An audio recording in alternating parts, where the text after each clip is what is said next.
parlamentar, quais foram os principais temas tratados na Comissão de Direitos Humanos?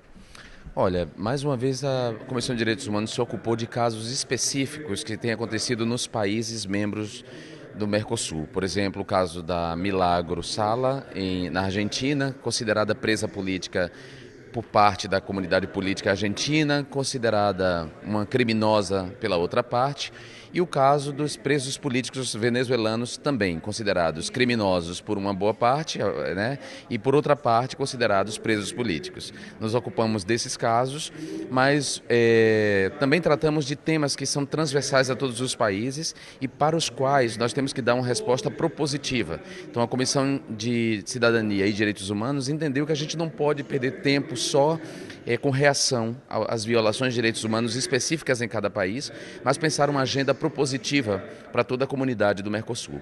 Então, por exemplo, as situações prisionais no nosso país são ruins, independentemente de haver presos políticos no Brasil, na Argentina e na Venezuela. Os pobres estão sendo criminalizados por uma política de drogas injusta. Então, a comissão tem que pensar uma nova política, discutir uma nova política e indicá-la aos países. Uma nova política de drogas, por exemplo. Temos que discutir a situação da mulher em todos os países, né? A situação dos direitos sexuais e reprodutivos das mulheres nesses países e como as mulheres mais pobres são as mais afetadas nesses direitos. E por fim, tratamos, claro, de um tema que é comum, que é a crise política. E como a crise política está agravando o contrato desses países com organismos internacionais na defesa de direitos humanos. E como a Operação Carne Fraca poderia influenciar as negociações do Mercosul com a União Europeia? Acho que podem influenciar negativamente. A Operação Carne Fraca é uma operação necessária por um lado, mas desastrosa do ponto de vista da comunicação.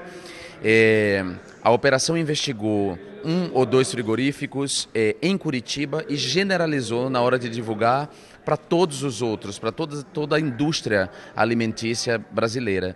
Isso foi um equívoco e faz parte de um modus operandi da Polícia Federal no Brasil, que é o modus operandi empregado na Lava Jato, por exemplo, em que o juiz que conduz essa operação, o juiz Sérgio Moro, sai vazando para a imprensa notícias de seu interesse sem se preocupar com o impacto dessa divulgação desses vazamentos na economia.